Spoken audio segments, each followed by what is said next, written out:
듣보들과 함께 영화를 통해 교양을 넓힙니다. 듣고 보는 듣보 영화 지금 시작합니다. 안녕하세요. 안녕하십니까. 안녕하십니까. 네, 저는 오늘 호스트를 맡은 우정입니다. 네, 저는 가지 언니입니다. 네, 저는 달달 보름입니다. 네, 반갑습니다. 너무 더워요. 너무 더워요. 아니, 어제는 비가 많이 왔는데 오늘 이렇게 갑자기 여름 날씨가 돼가지고 그러니까요. 와, 정말 기후 위기의 심각성을 정말 날이 갈수록 너무 빨리 느끼게 되는 것 진짜 같아요. 체감이 확 되는 것 같아요. 그래서 지난주만 생각해도 벚꽃에 눈꽃이 막 그러니까 벚꽃과 눈이 내리니까 도깨비인 줄 알았어요. 저 지난주에는. 네, 그런데 갑자기 확 비가 왔다 더워졌다. 아주 날씨가 난립니다. 철쭉이 갑자기 폈더라고요. 갑자기. 그리고 날씨가 추워지니까. 요새 사람들이 말하는 거 보니까 원래 개나리랑 벚꽃이 같이 안 폈다면서요? 맞아요. 시기가 좀 다르죠. 근데 요새는 다 같이 피고 그냥 뭐 폈다가 말았다가 이러니까. 그러니까 그늘진 데는 안 피고 햇빛은 좀 피고 벚꽃이 그래서 예쁘게 한 번에 안 폈었어요. 맞아요. 이번에 진짜 너무 아쉽더라고요. 그래서 어제 비가 또 다 많이 오다 보니까는 제가 오늘은 또 양재천 쪽으로 왔단 말이에요. 거기도 벚꽃 명소잖아요. 그러니까 뭔가 떨어진 벚꽃들을 보는데 날씨는 화창한데 그 떨어진 벚꽃들이 굉장히 씁쓸함으로 다가오더라고요. 그래서 아침부터 굉장히 갬성갬성했다. 오늘 주제가 기후위기랑 또 관련이 있죠. 그렇죠. 기후위기 시대에 또 중요해지는 방법 아니겠습니까? 맞습니다. 그래서 오늘은 또 자연스럽게 넘어가 보면 다시 돌아온 콘텐츠 편인데요. 이제 오늘 이야기할 주제가 채식이에요. 이제 내가 잘하는 주제로 뭘 이야기할 수 있을까 하다가 이제 저도 잘 알고 그리고 우리 패널들도 듣보들도 관심을 가지고 있는 채식 이야기를 해보면 좋겠다라고 해서 이렇게 주제를 선정하게 됐고요. 그래서 이름하여 오늘의 이야기는 6년차 채식인이 말아주는 채식 무물 무엇이든 물어보세요입니다. 오, 완전 기대돼요. 빠밤. 그래서 이게 듣고 계신 분들의 어떤 질문을 실시간으로 막 답해주면 너무 좋겠지만 우리가 그건 어려우니까 이제 미리 질문을 받았고 또 이제 들으시면서 궁금한 게 있으면 댓글로 남겨주시면 또 제가 열심히 한번 답변을 해보도록 하겠습니다. 좋습니다. 그래서 이제 제가 이야기로 들어가기 전에 미리 사전 미션을 하나 드렸습니다. 네. 새롭죠? 새로웠습니다. 네, 미션이 뭐였냐면 이제 오늘 녹음일 전까지 일주일 동안 먹었던 나의 식단을 한번 기록해보고 한번 와달라고 공유를 드렸었어요. 이게 다들 해보셨나요? 네, 했습니다. 하긴 했는데 저는 화요일부터 한 것 같아요. 근데 이게 요청을 들었던 게 사실 이게 괜히 의식하면 그러면 나 뭐 채식처럼 먹어야 되나? 이렇게 고민할 수도 있을 것 같은데 사실 그것보다는 이게 먹는 게 어쨌든 일상적인 문제다 보니까 막 딱히 이제 평소에 먹는 걸 크게 신경 안 쓰고 살 수도 있는데 그렇게 되면 이제 내 식습관을 생각해 볼 기회 자체가 별로 없잖아요. 그래서 한번 일주일 동안 내가 요즘에 어떻게 먹고 살고 있는지를 한번 돌아보는 시간을 가지면 좋겠다라고 생각을 해서 요청을 드렸고 그러면 보름부터 어땠는지 한번. 그래서 저는 되게 창피한 게 원래 조금 관리를 하는 편인데 그러니까 관리를 한다기보다 제가 새벽에 이제 108배를 하다 보니까 속이 더부룩하면 힘들어요. 그래서 저녁에는 그냥 샐러드 같은 걸로 되게 가볍게 먹는데 이번 달에 뭐가 미쳐가지고 이번 주에 밀가루를 너무 많이 먹은 거예요. 근데 저도 하루하루 기록은 안 했고 왜냐면 의식할까 봐. 그냥 자연스럽게 흘러가다가 한번 쭉 이렇게 정리를 했는데 보니까 저는 주로 아침에는 시리얼 아니면은 두유 라떼를 먹고요. 아침을 한 9시까지 안 먹어요. 계속 속이 좀 비어있는 상태로 있는 편이에요. 그게 좀 저한테는 아침에 수련하는데 도움이 많이 돼가지고 집중력이 많이 올라가서 그래서 먹더라도 그냥 라떼 정도를 먹는데 우유 들어간 거 말고 두유 라떼를 주로 마시고요. 그리고 화요일 날은 마라샹궈를 먹었는데 점심에 저는 고기 안 넣고 그냥 그렇다고 완전 채식으로만 하는 건 아니고 기본 베이스에 고기 안 넣은 마라샹궈를 주로 먹거든요. 그거 먹고 저녁에도 두유 마시고 수요일 날은 라떼 먹고 점심에 라면, 저녁에 빵. 네. 그리고 저는 애들 밥을 차려주기 때문에 애들이 남긴 거를 주워 먹을 때가 많아요. 뭐든. 그래서 그때는 아마 뭐였더라? 떡갈비랑 오므라이스를 이렇게 해줬던 것 같은데 그거 아마 하면서 조금씩 주워 먹었던 것 같아요. 그리고 목요일 날은 아침에 시리얼 그리고 점심에 애들이 남겨놓은 짜장밥 그리고 이번 주에 좀 만남들이 많아서 커피 케이크를 간식으로 먹고 그리고 저녁에는 피자 2조각 이것도 애들이 남긴 거 금요일 날에 아침 바닐라 더블샷 점심은 가자미역국 같이 먹었어요. 가전이랑. 그리고 커피랑 케이크 먹고 저녁부터 그날 완전 쫄쫄 굶었어요. 왜냐하면 성주간이어가지고 예수님 돌아가신 날이거든요. 그때는 좀 단식을 하는 편이라서 안 먹고 토요일 아침까지 안 먹었어요. 그리고 토요일 날 중식으로 짜장면 탕수육 먹고 간식으로 라떼 마시고 저녁은 안 먹다가 미사 끝나고 나서 또 뭘 많이 차려주셔가지고 전이랑 이런 거 좀 주워 먹었어요. 그리고 오늘 아침에도 어제 성당에서 남겨서 싸온 음식들로 저는 주로 주워 먹네요. 이렇게 발견한 나의 식습관. 네. 아니 근데 이게 어쩔 수가 없나 봐요. 제가 경제 주도권을 잡고 있기도 하고 가게를 운영을 하다 보니까 이걸 좀 줄이기도 해야 되고 일단 음식을 남기는 걸 별로 안 좋아해요. 저희 집은 4인 가구임에도 불구하고 일주일 동안 음식물 쓰레기가 5리터가 안 차거든요. 진짜 많이 안 남겨요. 제가 다 먹어요. 너무 좋은데? 내 뱃속으로. 네. 그래서 이거 기록하다 보니까 진짜 제가 사 먹은 건 커피밖에 없네요. 알뜰하다 그래도 너무 좋네요. 마라샹궈 한번 사 먹었네. 근데 기본적으로 이렇게 돌봐야 되는 가족이 있거나 한 경우에는 그쵸. 좀 영향을 많이 받을 수밖에 없는 것 같아요. 근데 우리 남편은 애들이 남긴 거 잘 안 먹더라고. 싫대. 나만 먹어. 약간 책임감이 있는 거 아닐까요? 그걸 버리면 안 된다는. 그리고 약간 환경이나 이런 맞아요. 쪽에도 관심이 더 많다 보니까 생각을 더 많이 하게 될 것 같아요. 뭐 생각을 해서 먹는다기보단 그냥 아까운데? 맞아요. 저도 그래요. 우정도 저희 같이 함께 밥 먹으면 딱 그 털어먹는 싹싹 긁어 먹죠. 맞아. 뭐야 설거지 하잖아요. 그것도 너무 좋아 나는. 근데 저는 요즘에 그래도 수행을 하다 보니까 어떤 느낌이냐면 그 부처님이 공양받은 밥 먹잖아요. 근데 그 부처님이 고기를 안 드시는 게 아니고 옛날에는 고기가 귀했기 때문에 공양을 주실 때 고기가 없었대요. 그러면서 자연스럽게 이제 채식으로 굳어진 거라고 하더라고요. 근데 그냥 그런 느낌이야. 나 애들이 남긴 거 먹은 것도 누가 먹다가 남긴 거 뭐 내가 보시받는다고 생각하지 하면서 그냥 먹고 있어요. 굉장히 좋은 것 같아요. 저희 집은 뭐 음식 남기던 사람이 집에서 밥 먹는 사람이 저밖에 없기 때문에 남편 안 먹어요? 남편은 다 아침은 보통 남편은 그냥 굶고 가고 점심 저녁까지 먹고 오기 때문에 회사에서 그냥 저 혼자 주로 먹어서 망고 땡이다. 네 맞아요. 그러다 보니까 식습관이 엉망입니다. 챙겨야 될 사람이 없잖아요.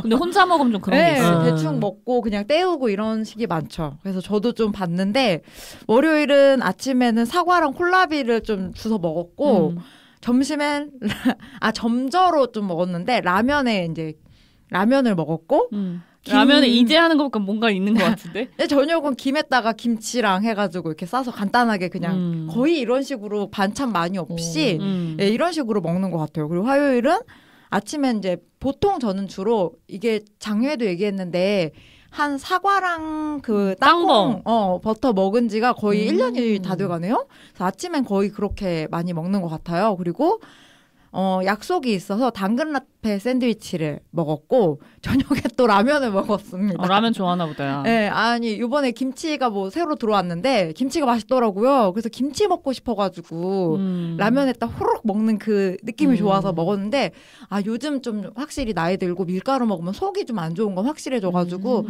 라면을 진짜 좋아하는데 되게 한동안 안 먹다가 요주에 좀 2번이나 먹었어요. 네. 그리고 수요일은 동생을 만나러 가서 동생이 지금 애 낳은 지 얼마 안 됐기 때문에 좀 보양시켜 주려고 가자미 솥밥이랑 저녁에는 남편과 골뱅이 무침에 맥주를 한 잔. 네, 그리고 목요일은 역시 좀 약속이 있어서 강의 끝나고 그래서 오전에 강의 때문에 오전에는 뭐 스킵을 했고 약속에서 스테이크랑 류기 떡볶이 뭐 미역 리조또 버섯 리조또 이런 거 먹고 저녁에 집에 와서 육회에다가 나초 올려 먹었네요. 네, 그러니까 나초에 육회를 올려 먹었고, 좀 이런 식으로 좀 때우고 금요일 날에는 아까 말씀드렸던 것처럼 아침엔 사과랑 땅콩버터 먹고 점심에 가자미 미역국 만나서 먹고 케이크랑 커피랑 먹고 저녁에는 저는 저녁 또 먹었어요. 가서 김밥에 라면을 끓이기에는 조금 너무 투머치해서 라면 스프를 넣은 계란국. 네, 그렇게 대체를 해서 먹었습니다. 그리고 어제는 순대볶음 먹었고요. 오늘 아침에는 그래도 이제 오늘 채식 편이고 일주일 식단 중에 뭔가 좀 채식 같은 게 없어서 그래서 오늘 아침에는 제대로 샐러드를 해 먹고 왔어요. 네, 콜라비랑 토마토랑 오이랑 병아리콩이랑 이렇게 넣어가지고 올리브유랑 해서 맛있죠. 야무지게 먹고 왔습니다. 그렇게 먹으면 맛있더라고요. 너무 맛있어. 콜라비가 진짜 맛있어. 저 콜라비 거의 조리 안 해본 것 같아요. 콜라비 맛있어요. 저는 약간 재택을 하는 날도 있고 사무실 출근하는 날도 있어서 그거에 따라서 좀 많이 달라지더라고요. 그래서 뭐 재택하는 날은 집에서 좀 해먹기도 해서 뭐 월요일부터 떡볶이를 만들어 먹고 집에 있을 때는 낫또나 바나나 뭐 이런 걸 좀 챙겨 먹는 편인데 사실 집에 있을 재택할 때는 하루 종일 집에 앉아 있기 때문에 칼로리 소비를 별로 안 하잖아요. 맞아. 그래서 좀 많이 안 먹는 편인 것 같고 맞아. 그리고 이제 나갈 때는 이제 어쨌든 사무실 사람들이랑 같이 외식을 하거나 뭐 같이 밥을 먹으니까 그럴 때는 좀 많이 먹고 그리고 뭐 커피는 매일 마셨고 그리고 아침에는 요즘에 좀 견과류를 많이 먹고 있어요. 원래 아침 아예 안 먹는데 아침을 안 먹으니까 확실히 점심을 좀 과식하게 될 때가 있더라고요. 그래서 좀 견과류를 챙겨 먹으려고 하고 있고 그리고 좀 발견을 했던 게 많이 안 먹는 날은 아예 많이 안 먹고 많이 뭔가 먹는 날은 하루 종일 뭔가를 먹는 거예요. 맞아요. 음식이 음식을 부르는 느낌 확실히 그런 것 있어. 같아요. 그래서 저 수요일에 아침에 견과류 먹고 점심에 외근이어가지고 이번 주에 좀 외근 일정이 많아서 뭐 팟타이랑 뭐 이런 것들 푸짐하게 점심을 먹었는데 그리고 카페 가서 비건으로 케이크랑 푸딩 먹고 뭐 아이슈페너 먹고 저녁에 삼김 먹고 유부초밥 먹고 빵 먹고 낫또 먹고 두유 먹고 되게 많이 먹었다. 하루 종일 먹었어요. 그러니까 먹는 날은 되게 많이 먹더라고요. 그래서 그게 좀 재밌는 부분이었는데 그래도 이번 주는 뭐 그렇게 크게 문제적이진 않았던 것 같고 저는 어쨌든 채식을 하고 있으니까 제가 좀 식단에서 신경 쓰는 포인트는 저는 일주일에 3번 8시부터 9시까지 운동을 하는데 운동할 때 이렇게 부대끼는 게 싫어가지고 그냥 두유 한 잔 뭐 이렇게 먹고 가거든요. 그러면은 9시에 귀가해서 너무 배가 고프잖아요. 그럴 때 이상한 걸 주워 먹지 않는 게 제가 신경 쓰고 있는 포인트. 맞아. 예요. 그거 중요해. 운동하고 나서. 살 엄청 쪄요. 운동하고 나서 밥 먹으면. 그러니까 그리고 또 이렇게 한 10분 집에 걸어오니까 오는 길에 편의점이 눈에 밟히거든요. 이걸 진짜 조심해야 돼서 그래도 이번 주는 뭐 낫또 먹고 바나나 먹고 이러면서 좀 잘 허기를 달랜 것 같다. 좋네요. 잘했네 진짜. 저는 간식을 항상 먹더라고요. 제가 저녁을 가볍게 먹다 보니까 뭔가 그게 아쉬운가 봐. 그러니까 그 전에 뭘 자꾸 주워 먹어요. 뭐 커피를 한 잔 더 마신다던가 두유를 꼭 먹는다든가 그렇게 배를 좀 채워놓고 저녁에는 가볍게 지나가도 아쉽지 않도록 하더라고요. 근데 뭐 두유 정도는 맞아요. 근데 약간 어떤 느낌이냐면 6시 전까지 최선을 다해 먹는 느낌? 공복이 없이?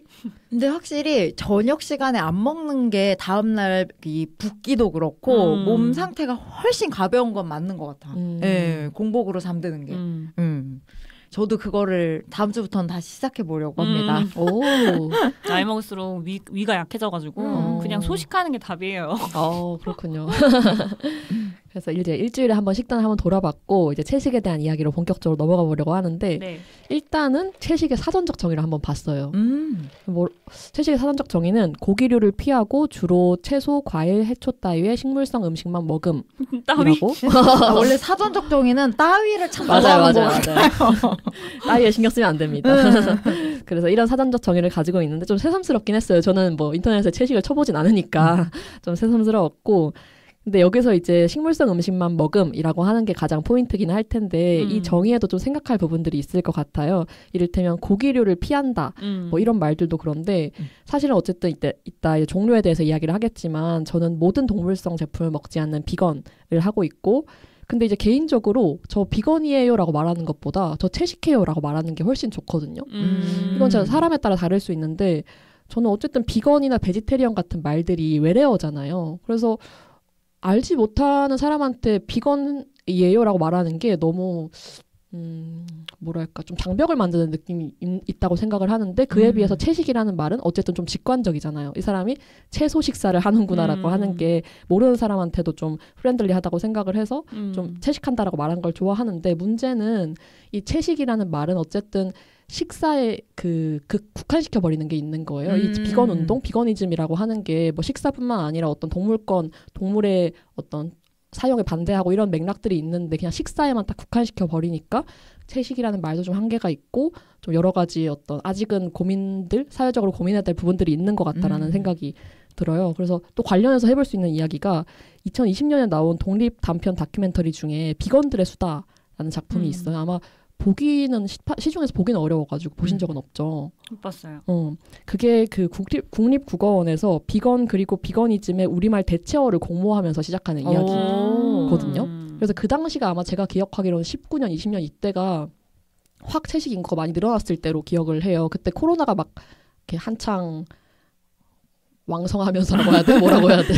성황리에 코로나가 한창 잘 나가면서 그러면서 이제 사람들이 이 인간과 동물의 관계에 대해서 많이 생각을 하게 되고 채식을 시작하는 사람들이 되게 많이 늘어났던 것 같거든요. 그러면서 이제 국립국어원에서도 이거 뭐 외래어를 좀 우리말로 바꿔야겠다라는 시도를 한 것 같은데 그렇게 잘 된 것 같지는 않아요. 지금 뭐 비건을 그래서 완전 채식주의자라고 하긴 하는데 기사에서도 거의 그냥 비건 베지테리언으로 쓰지 그런 말을 쓰지는 않아서 좀 고민을 해야 될 부분인 것 같아요. 그러네요. 널리 알려지지 않았네요.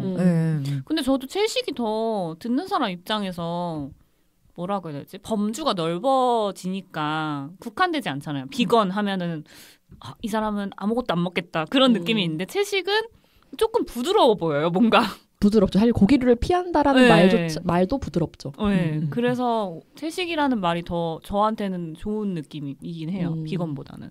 그렇죠. 좀 어렵죠. 비건이 막 종류도 있다고 막 하니까 더 어렵게 다가오는 걸 같아요. 그리고 우리 주변에는 채식하는 사람이 많으니까 대부분 다 비슷한 생각을 가지고 있어서 그런가 보다 하는데 진짜 비건이 뭔지 모르는 사람 되게 많아요. 그렇죠. 특히 어른들. 그쵸. 어른들은 특히 그렇죠. 근데 채식은 뭔지 알잖아. 맞아요. 그래서 좀 한국말이 가진 어쨌든 네이티브로서 한 번에 알 수 있는 그런 게 좀 좋다는 생각도 들고 근데 채식의 종류에 대해서 이야기를 해보려고 하는데 사실 근데 진짜 몇 년 전에 비해서 이제 많이들 아시는 것 같아요. 그래서 맞아. 요즘에는 음식점에 전화해서 혹시 뭐 고기 안 들어간 메뉴 있어요? 이렇게 물어보면 어디까지 안 드시는데요? 이렇게 물어보는 경우도 되게 많거든요. 그래서 기본적으로 이게 어떤 시스템이라는 거를 어느 정도는 인지하고 있는 분들이 특히 요식업계에도 그렇고 좀 많은 것 같다라는 생각이 들고 들어본 종류가 혹시 있으신가요? 요즘에는 많아서. 페스코라든지 폴로 있고 넘비건 중에서도 비건 중에서도 자연식물식이 또 거의 최상위 쪽에 있다면서요. 맞아. 아무것도 익히지 않은 채로 먹는 거 그거 하시는 분들도 실제로 있더라고요. 네. 그리고 닭고기만 먹는 게 뭐죠? 그게 폴로? 폴로 뽀요 뭐 되게 많아가지고 맞아요. 되게 다양한데 이게 또 사실 어떤 지역이라던가 뭐 맥락의 그 문화권 맥락에 따라서 되게 다양할 수 있어서 그냥 통상적으로는 뭐 일단 가장 엄격한 단계의 비건 그리고 허용하는 품목에 따라서 땡땡땡 베지테리언 이렇게 이야기를 하는데 그래서 유제품을 허용하는 경우에 락토 베지테리언 계란을 허용하는 경우에 오보 베지테리언 맞아. 락토 오보 그리고 그 유제품과 계란까지 둘 다 허용하면 락토 오보 베지테리언 그리고 생선까지 허용하면 페스코 베지테리언 닭고기까지 허용하고 이제 붉은 고기만 먹지 않으면 폴로 베지테리언 뭐 이렇게 이야기를 하는 것 같고요. 아까 이야기를 해주신 것처럼 뭐 요즘에 자연식물식이라고 해서 이제 아예 불조리를 하지 않고 좀 생채소 위주로 생식 위주로 먹었을 때 자연식물식이라고 하는데 저도 그까지는 해본 적은 별로 없는 것 같고요. 그리고 그 외에도 뭐 나는 이제 채식을 지향하고 싶지만 좀 여건이 여의치 않다라고 했을 때 그 플렉시테리언 이런 표현도 있기는 한데 그렇죠. 이거는 저는 약간 잘 모르겠는 부분도 있긴 해요. 그럴 때는 사실 우리는 왜냐하면 외국은 워낙 뭐든 진짜 스테이크라던가 엄청 고기가 우리보다 더 많이 먹으니까 그게 좀 유효할 수 있는데 한국은 워낙 나물 문화라던가 기본적으로 채식 어떤 문화가 많아서 얼마든지 고기를 안 먹을 수 있는 문화라 플렉시테리언이라고 하는 게 좀 애매할 수 있다 외국보다 그런 생각이 들 때가 좀 있어요. 그 플렉시테리언보다 차라리 채식 지향해요라는 말이 오히려 낫지 않나요? 그게 나을 것 같기도 해요. 그냥 지향한다. 마음은 지향해요. 오늘 고기를 먹었지만 고기야 미안해 이러면서 먹는 거야. 그것도 방법이지. 그리고 또 비슷하게 이제 비건인데 솔직히 100% 비건이라는 게 또 어렵기도 하잖아요. 왜냐하면 진짜 따지고 들어가면 어렵긴 어렵거든요. 많이 어렵지. 이를테면 진짜 막 그런 게 있어요. 설탕도 비건이 아닐 수가 있대요. 맞아요. 그렇다 하더라고요. 네, 보통 비건이기는 한데 이제 저도 잘은 몰라요. 근데 뭐 흰색으로 그걸 표백하는 과정에서 동물의 뼈를 쓰기도 한다. 어머 그렇구나. 일본에서 그렇게 많이 한다고 하더라고요. 그렇구나. 카레도. 그런 식으로 우리가 알지 못하는 식물 첨가물들도 되게 많고 막 레시틴이 뭐 어디에서 나오고 염소 뼈에서 나오고 뭐 이런 여러 가지 어떤 기술적인 문제가 있어서 100% 비건이 어려우니 비건 지향을 한다라고 이야기하시는 분들도 요즘에는 많은 것 같고 또 이제 약간 우리 사회 맥락에서는 그 19년 20년도에 한창 채식 인구가 많이 늘어났을 때 그 나의 비거니즘 만화 이런 알아요. 입문서가 되게 유행을 많이 했었어요. 그래서 진짜 채식을 한다면 이 책을 모두가 읽었던 그런 시절이 있었는데 그 책에서 되게 많이 사람들이 좋아했던 말 중에 하나가 한 명의 완벽한 비건보다 100명의 뭐 완벽하지 않은 비건이 비건 낫다? 지향인. 뭐 비건 지향이 낫다? 뭐 이런 뉘앙스의 말이 있었던 걸로 기억을 하는데 그래서 사람들이 내가 완벽하게 실천할 수 없어도 그냥 지향한다는 데 의미가 있겠구나 이런 생각을 많이 하면서 또 많이 퍼졌던 것 같기도 해요. 맞아요. 저는 절밥을 좋아합니다. 우리에게 사찰 음식이 있죠. 너무 좋습니다. 절밥은 누가 차려주면 매일매일 먹을 수 있을 것 같아요. 진짜. 질리지 않고. 속이 편해 그리고. 맞아요. 근데 또 이제 이런 종류들에 대해서 이렇게 처음 접해보신 분들은 그런 생각을 하실 수도 있다는 생각이 들더라고요. 왜 이거 안 먹으면 안 먹는 건지 왜 그쵸. 어떤 건 먹고 어떤 건 안 먹지? 라고 의문을 가지실 수도 있다는 생각이 들기는 하거든요. 그래서 저는 이런 구분 같은 게 어떤 막 되게 엄격한 구분이라기보다는 어떤 상태나 정체성이라고 생각을 해요. 그래서 어쨌든 어떤 이유로건 간에 채식을 한다는 건 실천을 한다는 건데 그 실천을 한순간의 식습관을 바꾼다는 게 누구에게나 쉽진 않으니까 이제 상황과 맥락에 따라서 나는 요즘에 이 정도까지 실천하고 있어. 이 정도의 맥락으로 생각해 주시면 적당하지 않을까 이런 생각이 들었고 또 아까 이야기했던 게 그 되게 지역적인 맥락에 따라서 다를 수 있다고 이야기를 했잖아요. 그래서 한국 같은 경우에는 그러니까 우리가 뭐 락토, 오보 이렇게 계란이나 유제품으로 그 구분을 하는 게 애초에 서양 문화에서 온 베이스예요. 그쵸. 이걸 먹느냐 안 먹느냐에 따라서 먹을 수 있는 품목이 크게 달라지니까. 근데 한국은 그래서 이 여기 포섭되지 않는 단계 중에 중요한 게 국물이 있어요. 그냥 고기를 안 먹는다라고 통치기에는 우리는 육수를 많이 멸치 육수를 다시마 엄청 쓰잖아 그리고 엄청 많이 소고기 쓰니까 다시마 그죠 너 그런 걸 너무 많이 쓰다 보니까 한국에선 특수하게 뭐 비덩주의 이런 말을 쓰기도 해요. 비덩이라는 거 들어봤어요. 비덩. 제가 약간 비덩인 것 같아요. 비덩이 정확하게 뭐죠? 비덩은 비덩어리주의. 그러니까 이게 앞에가 먹는 허용하는 범위를 얘기하고 주의라고 하니까 비덩어리 육수까지는 먹는다. 덩어리 때로는 안 먹고 살점은 안 먹고 그러니까 육수까지는 먹는다. 고기 막 스테이크 막 이런 거 안 먹는다. 이런 걸로 생각하면 돼요. 맞아요. 그래서 육수라도 먹으면 사실 우리나라는 먹을 수 있는 게 너무 많아서 그런 실천 방법도 있다. 이런 거를 공유를 드리고요. 일단은 저는 그래서 채식을 하고 있는데 두 분은 혹시 뭐 평소에 채식에 대해서 어떻게 생각하셨고 혹은 뭐 약간 실천하고 있는 게 있다거나 이런 거를 한번 먼저 물어보고 시작하고 싶어요. 모르면 약간 하고 있는 건가요? 근데 저도 완전 하진 못해요. 아까도 말씀드렸지만 근데 제가 한동안 그렇게 먹은 적이 있어요. 진짜 한번 비건으로 먹어보자. 근데 이게 저한테 좀 불가능했던 게 버리는 음식이 많아요. 그래서 제가 생각을 바꾼 게 우리 식탁에 올라오는 고기들에게 감사하는 마음으로 이걸 남기지 말자. 이렇게 바뀌어서 그냥 아이들이 남긴 음식 정도는 먹고 제가 찾아서 먹진 않아요. 고기를. 근데 안 먹는 이유가 요가를 하면서 돼지고기랑 소고기의 누른내가 너무 심하게 느껴져가지고 좀 피하게 됐거든요. 근데 그것도 한동안은 너무 싫어하고 안 먹다가 이제 수행을 하다 보니까 그 피하는 마음도 어떤 상인 거예요. 내가 집착하는 마음이더라고요. 바라보니까. 그래서 너무 피하지 말고 그냥 사람들이랑 관계를 할 때 뭐 삼겹살을 먹거나 가족들이랑 외식을 해야 될 때는 즐거운 마음으로 먹되 이 고기에게 약간 감사하는 마음으로 나만의 의식을 좀 하면서 먹자 이렇게 좀 바뀌었고요. 그리고 그 닭고기에서 누른내가 그렇게 많이 나진 않거든요. 근데 닭고기에서 누른내가 느껴질 때는 그 냉동닭 있죠. 피가 좀 고였던 그런 거에는 좀 누른내가 많이 느끼는 편이고 그거 외에는 닭고기는 크게 느끼지는 않아서 닭 정도는 먹어요. 그 치킨 같은 거는. 근데 그런 거 옛날에 되게 많이 먹었어요. 살 빼려고 막 닭가슴살. 근데 그런 거는 요즘 안 먹어요. 일부러 사서 먹진 않아요. 그것도. 그래서 예전과는 많이 식습관이 저도 많이 바뀐 것 같고 주로 저는 뭐라고 해야 되지? 계란이랑 우유도 그렇게 막 찾아먹진 않거든요. 그러니까 뭐든지 다 약간 피하지는 않는데 채식으로 많이 바뀌었지만 누가 먹다 남긴 건 먹는다. 이렇게 생각하면 될 것 같아요. 그래서 저는 사실 무슨 환경도 물론 관심이 있고 동물권도 관심이 있긴 하지만 그냥 제가 먹기 싫어서 안 먹게 되면서 약간 채식 지향으로 가고 있는 케이스인 것 같아요. 저는 사실 크게 뭐 음식을 가리거나 뭐 저도 뭐 입에 맞으면 먹고 안 먹으면 안 먹는 주의고 채식에 대해서는 사실 한번 해볼까라는 생각은 해봤지만 실천으로 옮긴 거는 뭐 없죠. 그냥 땡기는 대로 먹는 스타일이기 때문에 뭐든지. 그래서 그냥 그렇다고 뭐 채식을 하는 사람들에 대해서 뭐 선입견의 시선이 있거나 그런 건 전혀 아니고 저도 지향은 하고 싶지만 아직까지 내 몸에서 너무 부른다.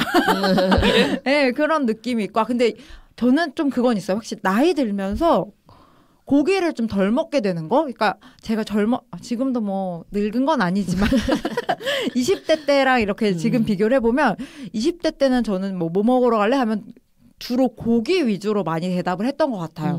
네, 근데 어느 순간부터 고기 쪽보다는 약간 생선 쪽을 더 생선 쪽이 깔끔한 것 같고, 그러니까 고기 육수와 생선 육수를 봤을 때도 고기 육수보다 생선 육수가 시원하고 이런 게 좀 더 느껴지고, 그러니까 점점점 좀 입맛 자체가 담백한 걸 찾아가는 듯해서 어느 순간 요즘에는 또 해산물에서 점점 또 야채, 채소 쪽으로 더 많이 넘어가고 뭔가 갈수록 입맛이 그렇게 좀 바뀌어가는 것 같은 느낌이 있더라고요. 예. 그래서 뭐 사찰 음식도 얘기했는데 그런 음식도 너무 좋고, 그러니까 그리고 예전에 친구들끼리 만나서 뭐 먹으러 갈래 하면 막 스파게티 막 이런 쪽으로 했다면 요즘엔 정말 나물 주는 곤드레 밥집 막 이런 데 가고 가자미 미역국 가자미 미역국 먹고, 그러니까 갈수록 뭔가 나이 들수록 그런 걸 찾아가더라고요. 그래서 이게 입맛이 왜 그렇게 바뀌는지는 모르겠는데 그게 근거가 있을까? 나이 들면 고기를 좀 덜 먹는? 그래서 어떤 영혼의 감각 때문이지 않을까요? 그럴 수도 있는데 나이 들수록 좀 확실히 고기의 비중은 줄어들고 있는 것 같아요. 제가 먹기에도.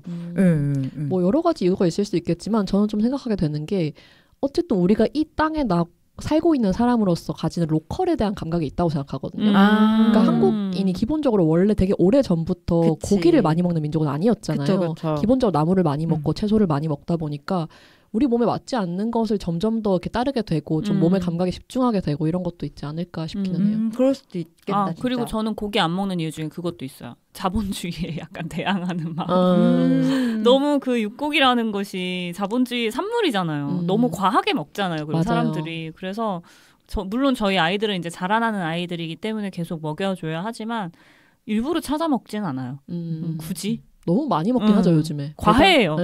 배달 음식과 뭐 야식과 전부 고기니까. 그래서 어느 순간 저는 그 작년에 흑백 요리사에서 고기의 방, 막 뭐 해물의 물고기의 방 이러면서 막 나왔잖아. 그 고기의 방에 막 고기들이 이렇게 있는 게 너무 저는 못 보겠는 거예요. 그게 그러니까 맞아요. 고기들이 주렁주렁. 그건 조금 아니지 않나? 그러니까 모르겠어요. 제가 예민한지 모르겠는데 저는 그게 음식처럼 보이지 않았어요. 제 눈에는.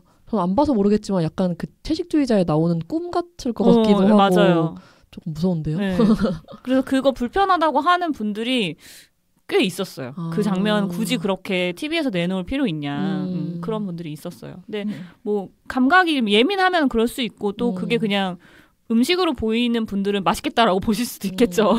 근데 이게 어쨌든 우리가 고기를 너무 많이 먹다 보면 그런 동물과의 연결감 같은 것이 마비되잖아요, 사실은. 그쵸. 그래서 저는 좀 충격적이었던 게 돼지 영상이었고 살아있는 돼지의 영상이었거든요. 어떤 사람이 반려돼지 같은 걸 키우나 봐요. 그래서 이렇게 영상이었는데 댓글에 맛있겠다 이러고 있는 거예요. 어머, 그건 좀 그래서 이럴 수가 있나?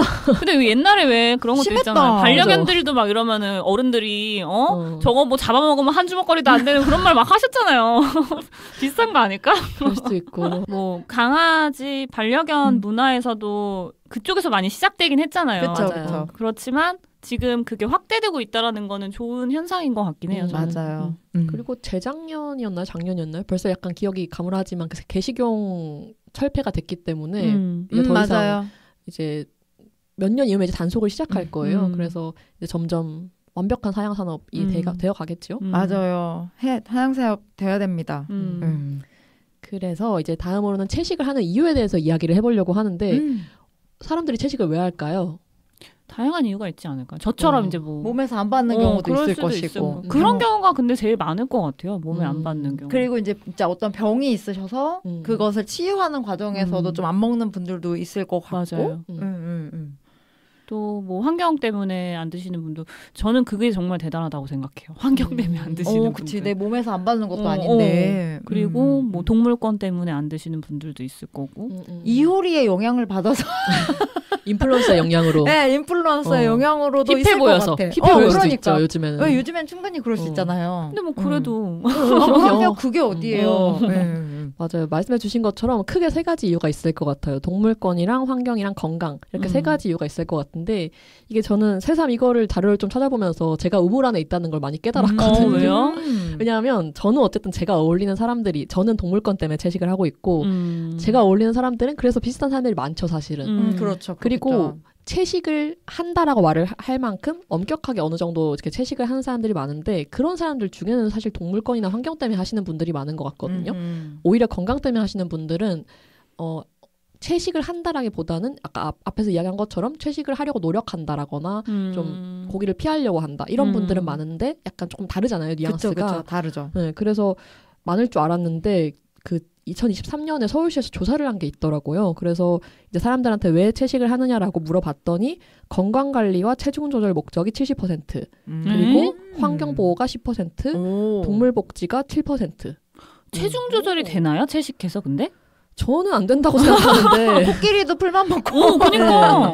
그러니까 하마도 이것도 일종의 편견일 수도 있고요, 사실은. 그러니까 애초에 저는 이 통계가 가진 맹점이 있다고 생각하는데 채식을 왜 하냐고 물었을 때 사람들이 나 건강 때문에 채소 많이 먹지 이렇게 생각하고 투표를 했을 수도 있겠다라는 생각이 들거든요. 채식 이퀄 건강 약간 이거구나. 그리고 이게 이제 완전 비건인 대상으로 한 게 아니기 때문에 그쵸.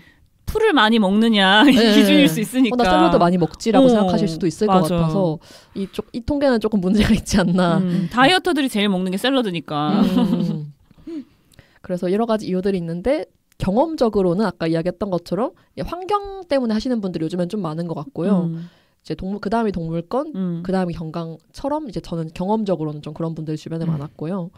이거는 근데 통계가 자료가 좀 더 많아져야 될 것 같긴 해요. 그러네요. 자료 자체가 많이 없어서.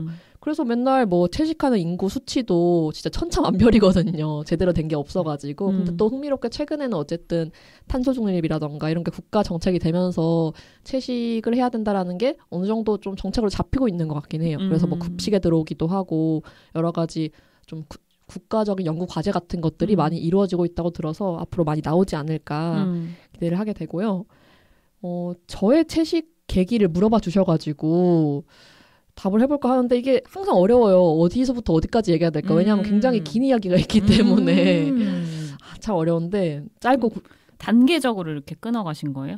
약간 그런 것 같아요. 그리고 이게 사람마다 진짜 어떤 다큐멘터리를 보고 확 끊었다 이러면은 명확하잖아요. 근데 저는 그렇지는 않거든요. 그래서 너무 길지 않게 좀 그래도 압축적으로 한번 이야기를 해보면 저는 일단 2017년쯤에 비건 친구들을 처음 알게 됐어요. 그래서 그게 약간 이런 세계가 있구나라는 거를 좀 처음 알게 됐던 것 같고 근데 그때는 그 친구들을 너무 지지했지만 제가 해볼 수 있다라는 생각은 못 했거든요. 그러면서 약간 그때 빠은 말들도 많이 했던 것 같아요. 잘 몰라서 저도. 2017년이면은 그러니까 채식 인구가 많을 때가 아니니까 더 그럴 수 있죠. 그러니까 먹고 싶은데 참는 줄 알았다거나 뭐 여러 가지 저도 잘 모르는 부분들이 있어서 뭐 그랬고 그리고 2017년도에 마침 옥자가 개봉을 했었어요.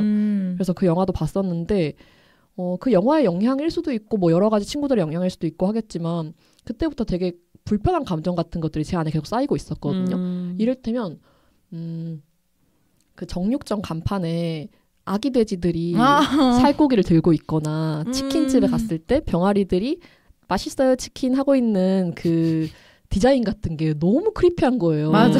너무 이상해요. 그래서 이게 뭘까? 이건 뭔가 문제가 있는 것 같다는 생각을 계속 좀 하고 있었는데 그런 생각이 깊어질 때쯤에 제가 2019년도에 스웨덴에서 한 반년 정도 살 기회가 생겼어요. 근데 이제 아무래도 이제 한국을 떠나서 계속 살던 곳을 떠나서 살았던 경험이 그때 되게 큰 영향을 줬던 것 같고 일단은 거기에서 우리나라의 강남 같은 메인 스트릿이 있었거든요.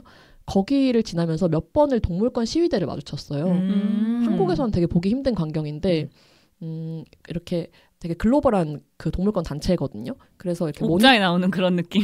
비슷할 수 있을 것 같아요. 그 이렇게 활동가들이 등을 둘러싸고 얼굴에 가면 같은 것들을 쓰고 그 모니터를 들고 그 모니터 안에는 공장식 축산의 어떤 진상 같은 것들이 영상으로 흘러나오고 있는 거예요. 근데 사람들이 사실 그런 영상을 잘 보지 않잖아요. 그치. 보기 힘들기도 하고 저도 잘 못 보거든요. 그래서 그런 영상들을 보여주면서 관심 가지는 사람이 있으면 막 활동가가 옆에서 말을 걸어요. 뭐 관심이 있냐, 어떻게 생각하냐, 뭐 이렇게 말을 걸기도 하고 그러는데 한 번은 제가 또 이제 관심이 있으니까 막 기웃거리고 있으니까 저한테 뭐 동물권에 관심이 있냐 묻길래 저는 뭐 활동 너무 지지하는데 나는 한국에서 왔고 한국은 사실 아직 채식을 하기가 좀 어려운 것 같다라고 이야기했더니 그때 막 되게 나이스하게 이야기를 하면서 너도 할 수 있다. 쉬운 것부터 한번 해봐라. 막 이런 이야기를 많이 했었거든요. 근데 그때 계기가 돼서 뭐 채식을 했다 이런 건 아니지만 제가 비건이 되고 나서 그때 생각이 많이 나더라고요. 그게 마음에 남아있었나 그러네. 때가 된 거네. 그죠.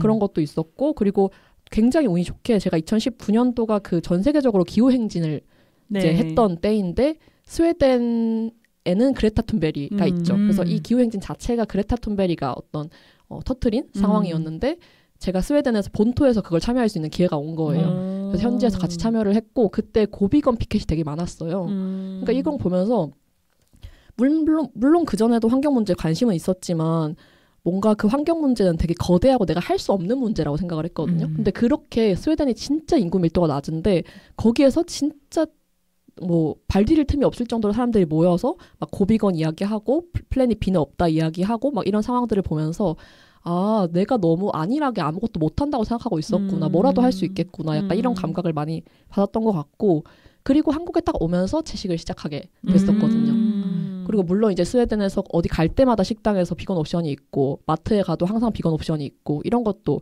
좀 쌓였던 계기들이었던 것 같고 그럼 처음 시작할 때는 진짜 먹고 싶지 않았어요? 그게 되게 재밌는 부분인데 계속 불편한 마음이 쌓여왔다고 했잖아요. 네. 그래서 나 오늘부터 고기 안 먹는다. 처음에 페스코로 시작을 했어요. 그래서 오늘부터 고기 안 먹는다라고 했는데 딱 그걸 결심한 순간부터 진짜 안 먹고 싶어지는 거예요. 그리고 딱 그 순간부터 고기로 안 보이기 시작했고 저는 아까 그 채식을 시작하고 큰 변화가 뭐냐 뭐 이런 질문도 이따 얘기하려고 했는데 사실 그중에 가장 큰 변화 중에 하나가 그냥 속이 제일 시원했거든요. 내가 항상 이렇게 불편한 마음이 있는데 고기를 먹는 것에 대한 불편한 마음이 있었는데 이제 고기를 안 먹으니까 이제 됐다. 이제 내가 거짓말하고 있지 않는 것 같다. 이런 감각이 제일 컸어서 그냥 바로 고기 끊는 건 되게 쉬웠던 것 같고 이제 그렇게 페스코를 한 반년 정도 하다가 비건이 됐던 것 같아요. 근데 확실히 접하는 게 되게 중요하다는 생각이 맞아. 좀 드네요. 여기 대목에서 주변에 누군가 있고 그들을 좀 보고 그리고 스웨덴이라는 곳에 가서 그거 직접적으로 뭔가 눈으로 보는 계기가 딱 생기고 그래서 뭔가 이끌어줬는데? 그죠. 저도 되게 재밌다고 생각해요. 저도 요가를 하다 보니까 요기들이 대부분은 채식을 하거든요. 그러니까 그게 이제 익숙해진 거예요. 오랫동안 보다 보니까. 아예 그냥 뭐 아르유베다라는 식 영양학이 있어요. 인도에서 유명한 그런 그러니까 요가에서 나오는 그런 요가 경전에 있는 식단 관련 건데 다 그게 이제 채식 위주거든요. 그래서 그걸로만 강의하시는 분들이 있을 정도로 되게 그 영양학적으로 잘 구성된 그런 걸 하더라고요. 아무튼 그래서 요가 하시는 분들은 고기를 먹으면 몸이 단단해진다고 말하시더라고요. 그 동물성 단백질 자체가 몸을 단단하게 만드는 거지. 그래서 유연하게 조금 만들려면 채식을 해야 하고 그리고 그 힌두에서는 그 동물의 영혼이 다 있다고 생각하기 때문에 특히 돼지고기, 소고기와 같은 것들을 먹었을 때 거기에 있는 영혼을 내가 먹는 것과 비슷하다. 그래서 내 영혼이 약간 좀 또 안 좋아진다라고까지 얘기를 해요. 그래서 좀 지향하는 그런 문화가 있죠. 근데 진짜로 그럴 법한 게 그 비질이라고 우리가 그 이런 비건 운동 하시는 분들 중에서 도축장 앞에 가서 이제 죽음을 앞둔 동물들을 지켜보는 활동을 비질이라고 하는 활동이 있거든요. 그래서 그 활동의 목적은 어쨌든 우리가 당장 이들이 어떤 죽임을 당하지 않게 할 수는 없지만 인간 동물로서 그 현장을 기록하고 알린다 뭐 이런 활동 같은 거예요. 그래서 저도 한 번 간 적이 있는데 되게 고통스러울 것 같아.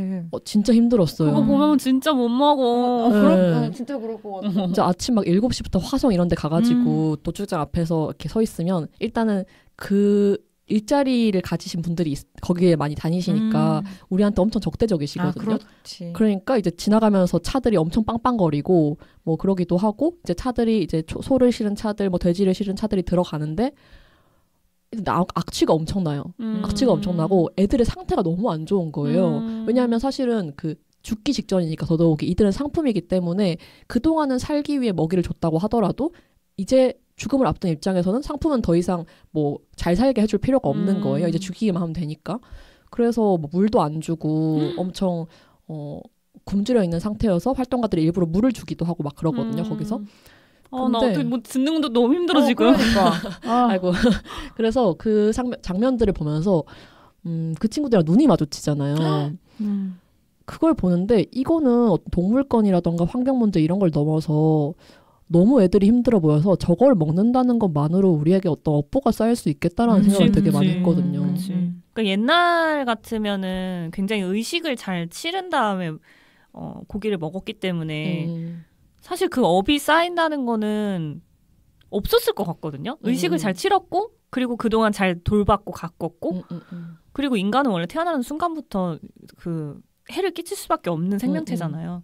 근데 그걸 이렇게 하는 건 다른 거지. 완전 다른 문제인 거지. 그렇지. 그러니까 사실 이전에는 고기를 먹었다고 하더라도 어쨌든 우리 집의 가축으로서 훨씬 더 존중을 해줬을 거라고 생각을 하거든요. 대상화를 안 했죠. 네. 근데 지금은 완전히 상품으로서 딱 몸 한 통 들어갈 만한 공간에서 그렇게 키워서 뭔가를 한다라고 하는 게 기본적으로 너무 비윤리적이죠.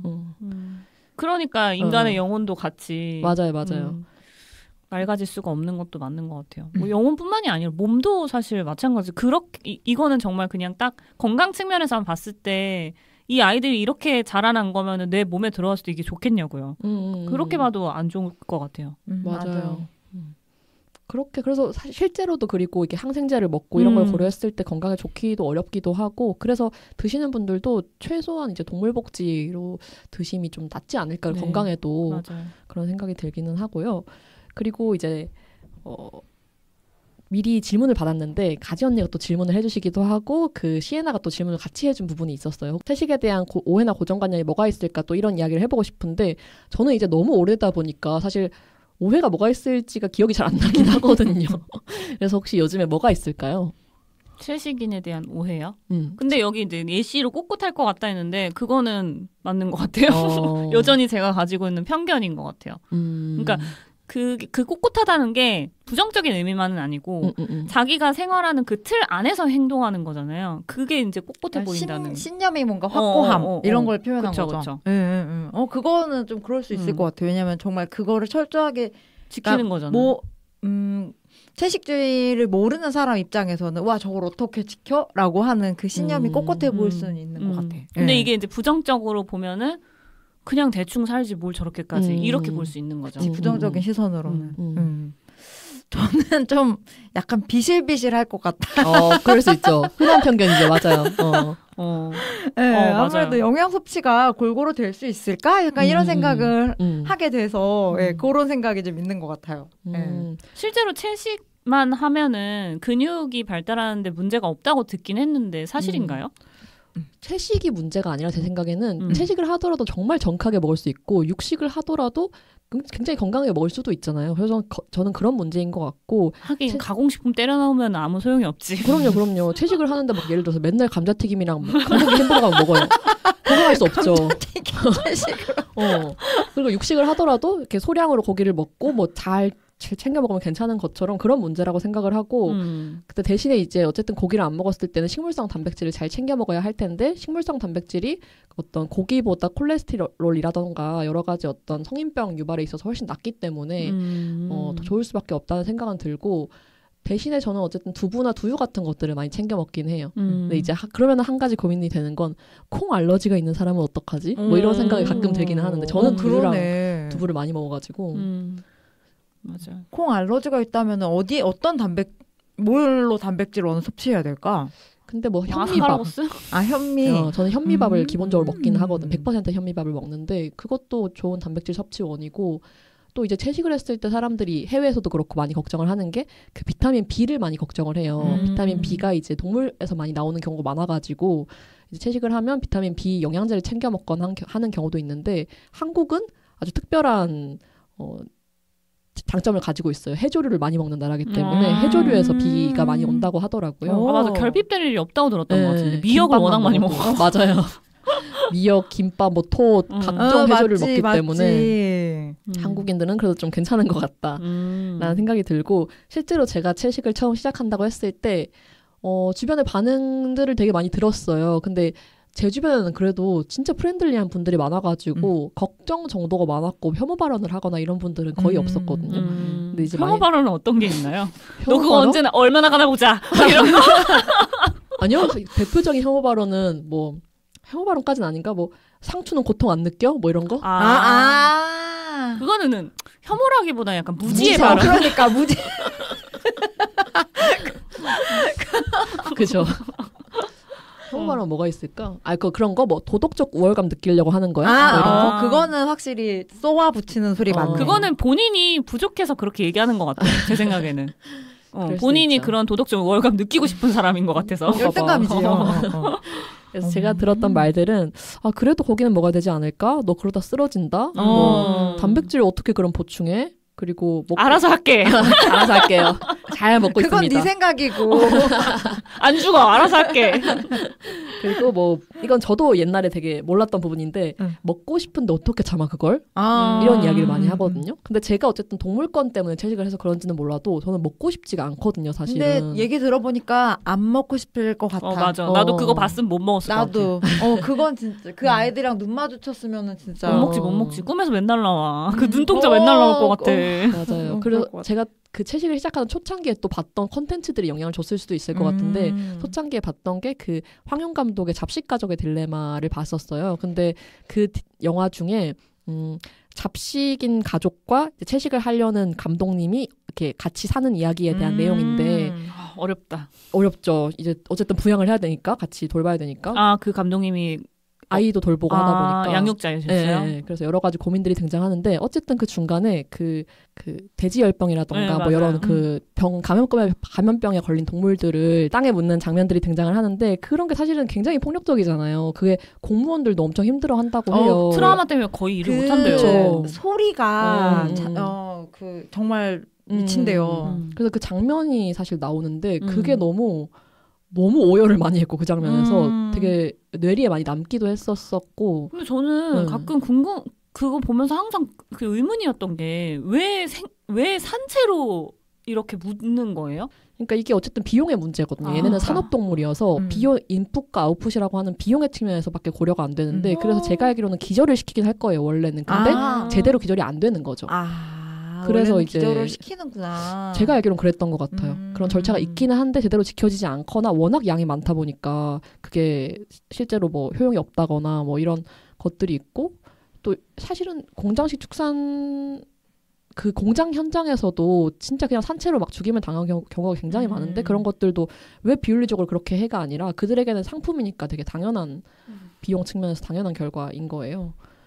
그래서 그런 장면들을 보면서 더더욱이 좀 저는 쉽게 그냥 고기를 끊을 수 있었어서 그런 게 참고 있다라고 하는 게 좀 흔한 편견 중에 하나인 것 같다. 뭐 이런 생각은 드네요. 그러면 그 환경 문제 때문에 안 드시는 분들은 진짜 참고 계실 수도 있지 않을까요? 그게 진짜 대단한데? 저도 오히려 그래서 환경 때문에 하시는 분들이 대단하다고 생각하긴 해요. 그럴 수 있을 것 같아. 그러네. 동물권 자체가 아니고.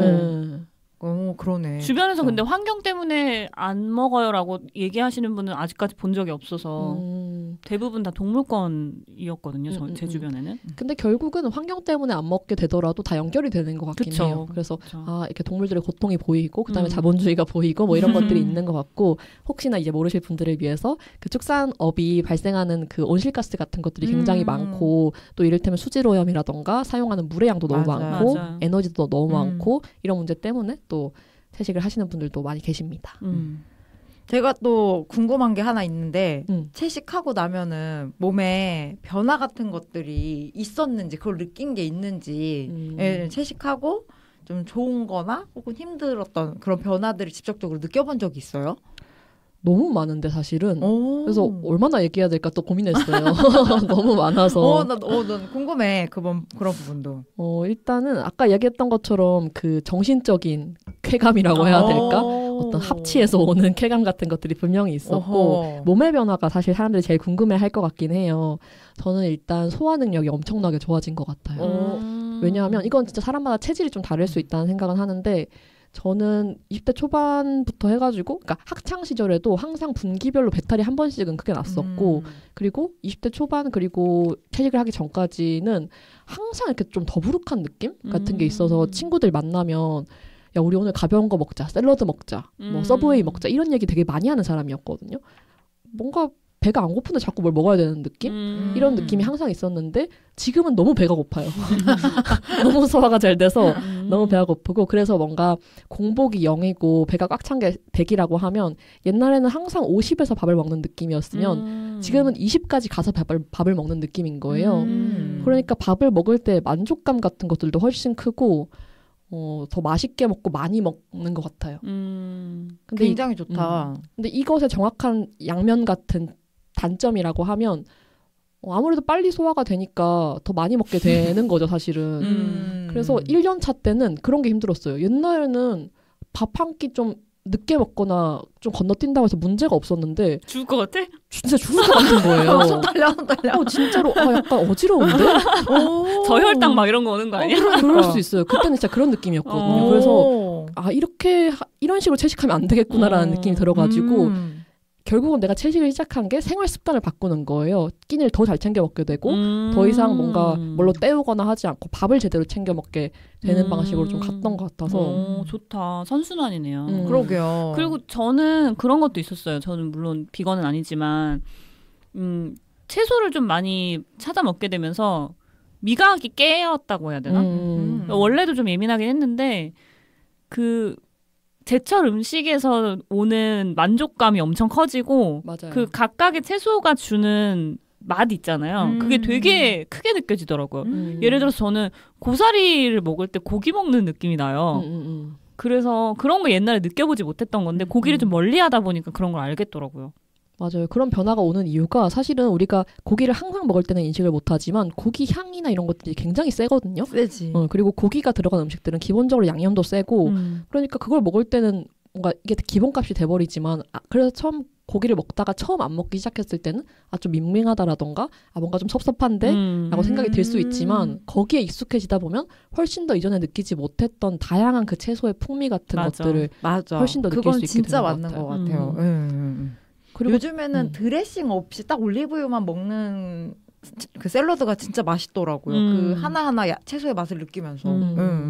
그리고 좀 더 그 입맛 얘기를 좀 더 하면 옛날에 저 빵 진짜 좋아해서 버터 향을 진짜 좋아했거든요. 근데 이제 더 이상 버터 향이 맛있게 느껴지지가 않더라고요. 너무 강렬하게 느껴져가지고 버터 향이나 치즈 향 같은 것들이 좀 너무 세다라고 느껴질 때가 있어서 이런 것도 좀 어떤 좀 세계가 바뀐 느낌 같은 게 좀 있는 것 같아요. 그래서 몰랐던 채소의 세계가 열린 느낌이기도 하고 그리고 뭐 또 부가적으로 어떤 몸의 변화라고 한다면 저는 이상하게 그 원래 치아 양치할 때 피가 조금 났었는데 피가 안 나게 됐어요. 이거는 뭐 의학적으로는 잘 모르겠어요. 염증이지. 그런 염증 것 같아요. 치료가 된 거죠. 원래 채식하면 염증 없어지잖아요. 그래요? 맞네. 그래서 잇몸에 피가 안 나게 됐고 그리고 폐활량이 엄청 좋아졌다. 근데 이건 확실히 근거는 있을 것 같아요. 이게 어쨌든 육식을 한다는 게 그 뭐 동맥경화라던가 이런 성인병 유발의 주요 원인이어서 혈관이 막히니까요. 네, 혈관이 깨끗해져서 아마 폐활량이 좋아진 게 아닌가라는 생각은 들어요. 그래서 그런 변화들이 있었고 근데 이제 사람마다 저는 체질이 좀 다를 수 있다는 생각은 들거든요. 그러니까 예를 들어서 몸이 찬 사람이 있고 열이 많은 사람이 있는 것처럼 진짜 나는 육식을 좀 해야 돼 이런 사람이 있을 수 있고 뭐 생채소가 안 맞을 수도 있고 나는 저처럼 이제 뭐 고기를 먹는 게 애초에 좀 불편했던 사람도 있을 수 있고 뭐 여러 가지 있을 수 있는데 혹시 두 분은 체질이 좀 어떤 것 같으신지 궁금합니다. 저는 생채소는 안 맞아요. 그래서 생채소 대신 좀 익힌 거를 많이 먹으려고 하고 샐러드를 그래서 제가 별로 안 좋아해요. 몸이 좀 찬 편이라서 더 추워 그런 거 먹으려고 하면. 나도야. 저는 생채소 먹으면은 설사해요. 예. 어제도 한바탕 TMI. 근데 맛있어서. 그리고 특히 양배추 먹으면은 저는 양배추를 생으로 많이 먹었을 때는 2톤까지 오더라고요. 그러니까 안 맞나 보다. 십자와 채소가 사실은 콜라비도 그렇고 무의 종류잖아요. 그러니까 무도 그렇고 케일도 그렇고 좀 십자와 채소들이 가스 유발을 좀 많이 한대요. 근데 제가 또 장도 과민성이다 보니까는 먹으면 안 돼요, 그러면. 그러니까 머리까지 아프더라고요. 예, 그래서 양배추는 특히 익혀 먹으려고 하는데 요즘 콜라비를 생으로 먹는 거에 좀 맛이 들려가지고 오늘 아침에도 먹고 와서 지금 살짝 두통 헤드에이크가 오는데 좋아하는데 못 먹는 건 좀 슬프다. 그거 좀 요즘 좀 그래서 어떻게 해야 되나 좀 생각을 하고 있습니다. 근데 원래 익혀 먹는 게 좋대요, 채소도. 맞아, 그래야 그래요? 영양 흡수가 잘 된다고 하더라고. 살짝 익혀 먹으라고 하더라고. 근데 또 그런 게 있긴 하더라고요. 이제 그 채소마다 뭐 지용성 뭐가 들어있느냐, 수용성 뭐가 들어있느냐에 따라서 조리를 하는 게 좋기도 하고 또 맞아요. 어떤 거는 안 하는 게 낫기도 하고. 근데 이런 건 너무 어렵고 저 잘 몰라서 사실. 토마토는 살짝 익혀 먹는 게 진짜 좋다고 하잖아요, 그죠? 당근도. 당근이랑. 그래서 뭐 사람마다 이제 체질이 다를 수 있으니까 또 여러분들도 채식 어떤 특히 우유 같은 것들도 맞죠. 우유는 한국인은 75%가 안 맞는데요. 유당불내증 때문에 그러니까. 방구 뿡뿡하고 다녀서. 나 치즈 많이 먹으면 아주 뿡뿡이가 따로 없어요. 저는 버터 치즈는 아직 잘 모르겠는데 라떼를 우유로 마셨을 때 그날 난리 나요. 아주 걸어 다니면서 그냥 추진력을 얻지. 그러니까 카페에 좀 다 대체 옵션이 생기면 좋겠는데 대체 물론 그냥 두유하면 500원이 추가가 돼. 더 싼 거 아니냐고 원래. 그러니까. 그래도 그나마 다행인 건 원래는 두유가 그 라떼아트가 잘 안 돼서 바리스타분들 되게 싫어한다고 들었는데 그렇죠. 왜냐면 우유만큼 걸쭉하게 그 거품이 안 생기잖아. 성분이 다르니까. 근데 오트는 좀 비슷하다고 하더라고요. 그래서 아트 안 해서 줘도 돼. 맞아요. 저는 집에서 오트밀 라떼 먹거든요. 뭐 스팀밀크도 잘 안 되고 이런 게 있나 봐요. 그래서 그것 때문에 그렇구나. 그나마 오트는 좀 많이 보급이 되고 있는 것 같은데 오트도 비싸다. 막 700원, 1000원씩 추가할 때도 그러니까. 있고. 오트 우유 자체가 비싸요. 단가가 좀 세죠. 네, 집에서 그 항상 먹는 브랜드가 있어서 드리로 어메이징 사다 오트? 놓고 맞아요. 그거 제일 맛있지. 좋아하는데 그거 좀 비싸요. 맞아, 그거 네, 비싸다. 들으시면 좀만 내려줘요. 들어줘요. 마켓컬리가 제일 싸더라고 그거는. 저는 보통 메일두유 99.9를 저도 먹어요. 그거 먹어요. 그게 커피 넣었을 때 제일 고소하고 맛있더라고요. 맞아요. 다른 첨가물이 제일 덜 들어가기도 하고 근데 조금 고민은 국산콩이 어쨌든 아니어가지고 약간의 고민이 있긴 합니다. 두유도 비싼 건 저도 요즘 서리태 두유 또 인스타 광고에 뜨는 걸 또 샀죠. 되게 비싸더라고요. 10개에 거의 29,000원? 왜냐면은 그 막 GMO 아닌 거 이런 거 찾으려면 그러니까 자연성 뭐 이런 거 하니까 우와 진짜 비싸더라고요. 좋습니다. 그러면 이제 채식 다음으로 이야기해보려고 했던 게 채식하면서 살아가는 법에 대한 이야기를 좀 해보려고 했는데 사실 한국에서 채식이 왜 어려울까를 생각해보면 어떤 나물 문화라던가 어쨌든 원래의 어떤 문화가 있는데도 다른 문화가 그걸 좀 어렵게 만든다라는 생각이 들어요. 그래서 맞아. 어떤 게 어렵게 만들까를 생각을 했을 때 약간 공동체 문화라고 해야 될까요? 그쵸. 전체주의죠. 네. 뭐 다 같이 먹어야 되고 통일해. 뭔가 저 그거 알아서 드세요. 저는 이거 따로 먹을게요. 저 그거 안 먹을게요. 라고 말하는 게 어색한 문화인 맞아. 것 같아요. 그쵸. 모두가 예라고 할 때 아니오를 외칠 수 있는 그게 허용되는 문화가 좀 아니다 보니까. 점심 먹으러 가면 제육볶음, 돈가스. 어떻게 거기서 저는 다른 거 먹을게요 하기가 진짜 쉽지 않아서 어떻게 보면 한국에서 채식을 한다는 게 더 용기가 필요한 부분일 수 맞아요. 있겠다. 맞아요. 그런 게 좀 쉽지 않은 게 한국의 문화의 좀 특징인 것 같다 싶기도 하고 그리고 사실 어쨌든 비건 하는 입장에서는 막 비건 식당이 많아지는 것보다 모든 식당에 옵션이 하나만 있으면 될 것 같거든요. 그럼 어쨌든 그냥 시켜 먹으면 되니까. 맞아. 제가 어떤 돼지고기와 소고기를 바라보는 감각이 다른 분들이 개고기를 바라보는 감각이랑 비슷할 것 같거든요. 그러니까 이를테면 내가 먹으려는 음식이 개고기랑 교차 오염이 된다고 생각했을 때 뭔가 상관은 없지만 어쩔 수 없다면 상관은 없지만 별로 먹고 싶지는 않은 약간 이 정도의 뉘앙스거든요. 그렇게 하니까 뭔지 알겠다. 감자튀김을 먹는데 감자튀김이 개고기 튀겼던 기름으로 한대. 먹을 수 있겠냐고. 그치. 그 정도의 감각이어서 근데 이 상황 한국 사회에서 내가 너무 비주류라는 걸 알기 때문에 참을 수는 있지만 이제 안 하는 게 가능하다면 하고 싶지 않은 뭐 이 정도의 감각인 것 같아요. 이제 좀 이해가 가네요. 그럼 자연스럽게 다음 질문으로 채식 식당 중에 좀 가본 채식 식당 중에 좋았던 식당이 있는지 혹시 한번 물어보려고 했거든요. URT라는 곳인데 거기는 진짜 저희 회식으로 한번 갔다가 너무 맛있으니까 수시로 그냥 이쪽에 약속이 잡힌다 하면은 그냥 제가 필두로 야 거기 가자. 약간 그렇게 돼서 저는 사당역에 남미 플랜트랩이었나? 아, 맞아요. 거기 이제 그 비건 친구랑 같이 갔었는데 거기도 맛있던데요. 맛있죠. 남미. 남미 플랜트랩이었어요. 그리고 거기가 그 사장님이 약간 비건 거리를 만들어 버리셨어요. 오. 그래서 남미 플랜트랩 근처에 카페 거북이라는 비건 카페가 있고 거기는 케이크를 되게 다양하게 팔고 또 그 근처에 비건 베이글집을 만드셨어요. 와. 그래서 아주 비건 거리가 되어버렸다. 너무 되게 좋은 영향력이네요. 그렇죠. 와, 돈도 벌고 영양도 쌓고. 이게 확실히 집적 이익이라고 해야 될까? 이게 여러 개가 생기면 사람들은 결국 사당까지 가잖아요. 가죠. 나중에 체리단길이 생기는 거 아니야? 채식길, 비리단길. 그럴 수 있어. 그리고 저 얼마 전에 도라가 저한테 연락 와서 전시를 같이 가자고 하는 거예요. 그래서 제가 그날은 시간이 좀 힘들어서 안 가려고 했는데 이게 무슨 전시였냐면 스위스 대사관에 있는 정관 스님의 나의 음식 전시였어요. 오. 근데 정관 스님이 유튜브에 검색하시면 아시겠지만 사찰 음식 아주 기깔나게 만드시는 분이에요. 오. 그래서 이제 스님이 만드신 음식들이나 아니면 어떤 뭐 식재료를 쓰시는지 그걸 전시하는 그런 전시였나 봐요. 근데 제가 이걸 보고 한마디 했어요. 존나 맛있겠다. 그래서 은진이가 전시라고 먹는 게 아니라고. 맛있겠는 걸 어떻게? 네, 한번 검색해 보세요. 근데 진짜 너무 맛있게 만드시더라고요. 아니 근데 사찰 음식 절밥 맛있는 것 같긴 해요. 제가 내 동생이랑 템플스테이 한번 간 적이 있는데 거기 밥이 너무 맛있는 거예요. 그래서 아침부터 새벽 6시쯤 먹거든요. 아침을. 공양. 네, 아침 공양을 하는데 그날 이제 떡국이 나왔어요. 들깨 떡국. 맛있겠다. 네, 그 6시에 들깨 떡국을 3그릇을 먹었다. 와, 많이 먹었다. 아니 그리고 가자마자 첫 끼 먹었을 때 닭볶음탕이 나오는 거예요. 굉장히 그리고 간도 속세의 맛으로 간을 너무 잘해주셔가지고 여기는 밥 먹으러 또 오고 싶다라는 생각이 들 정도로. 대체육인 거죠, 닭이?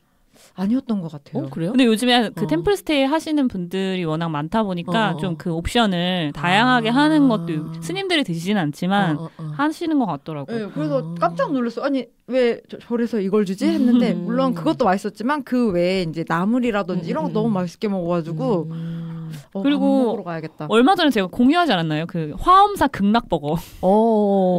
그 화엄사에서 극락버거라는 거를 만들었는데 본 것 같아요. 네, 그 대체육으로 한 햄버거거든요. 근데 너무 맛있다고 소문이 나가지고 되게 비싸더라고요. 극락 세트가 14,800원. 에이, 그 정도면 맞아요. 극락 왕생 세트가 이제 버거, 핫도그, 프렌치 프라이 음료까지 하는 게 23,600원. 근데 맛있다고 하더라고요. 근데 롯데리아 미라클 버거도 맛있었어요, 저는. 혹시 언제 드셨어요?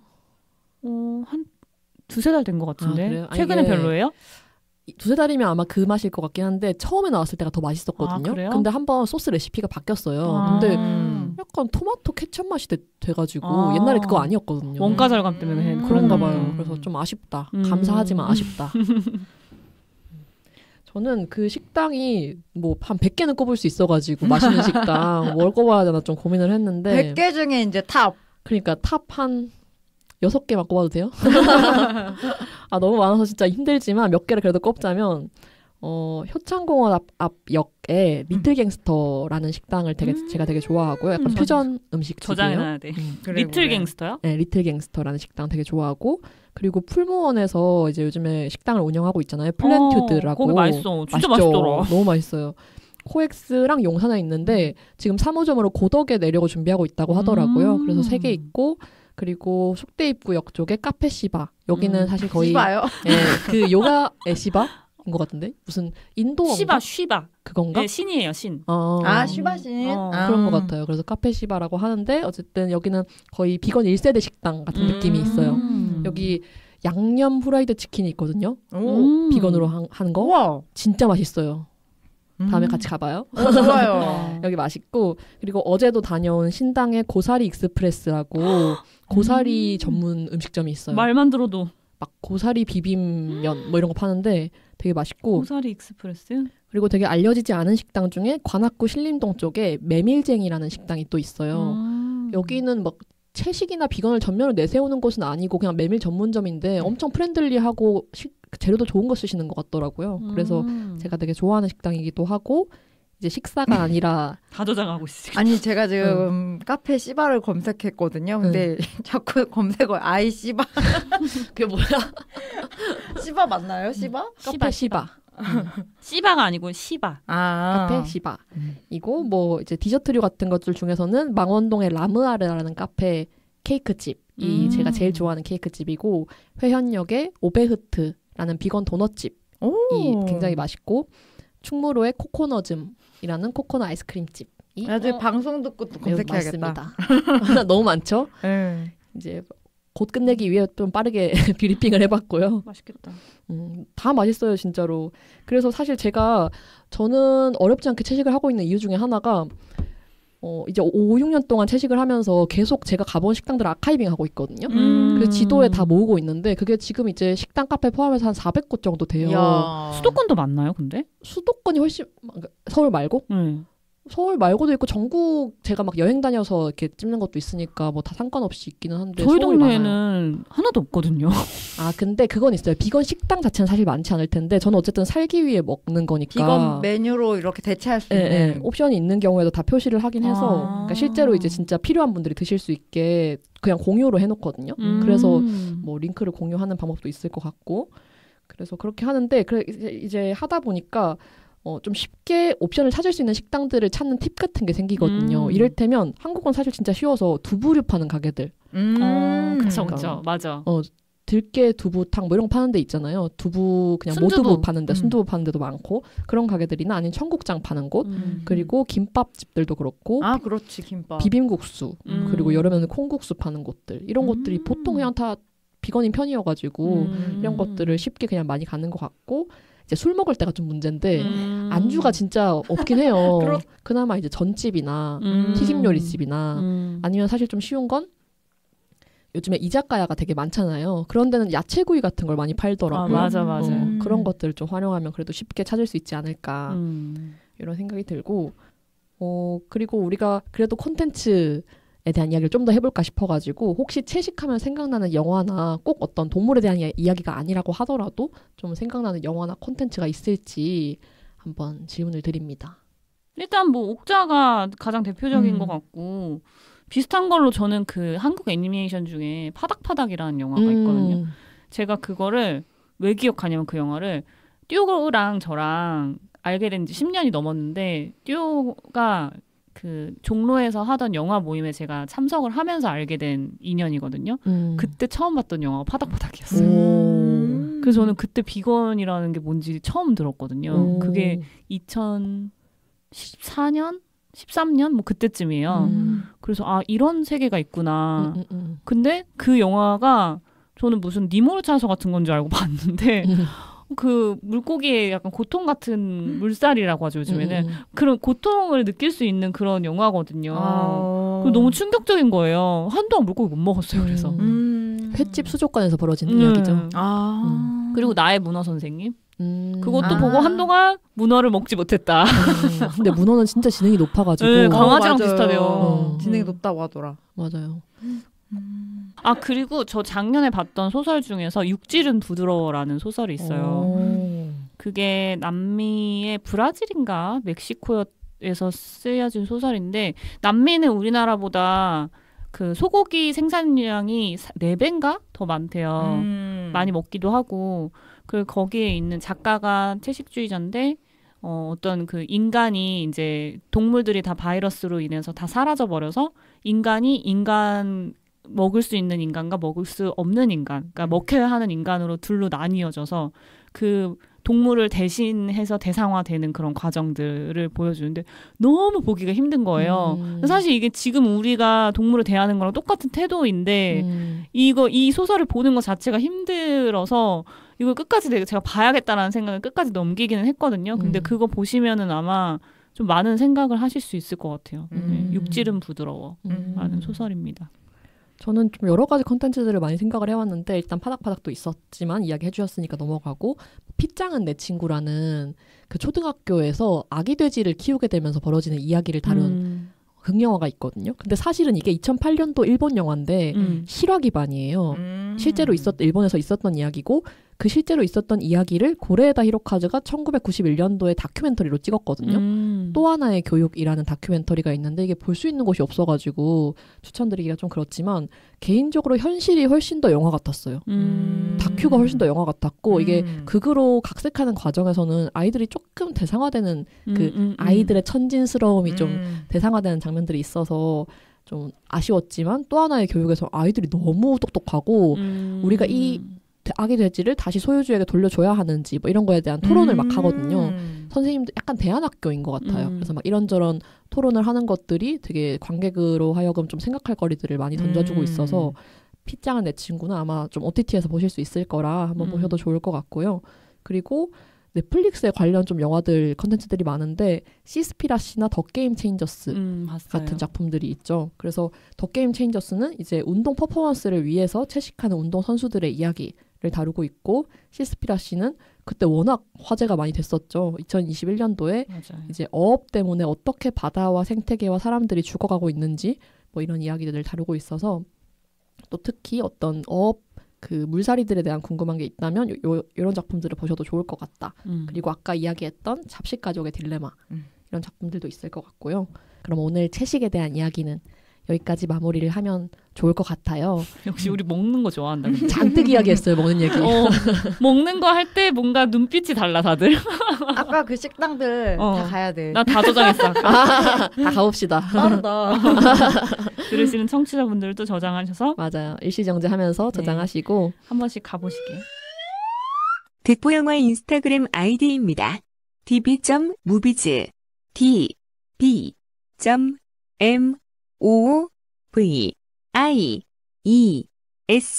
많은 관심 부탁드립니다. 자, 다음 주 영화는 저희 그럼 뭐죠? 다음 주 영화는 영화를 3편을 보셔야 될 것 같아요. 비포 트릴로지, 그 비포 시리즈 3편을 엮어가지고 돌아가 야심차게 준비했다고 합니다.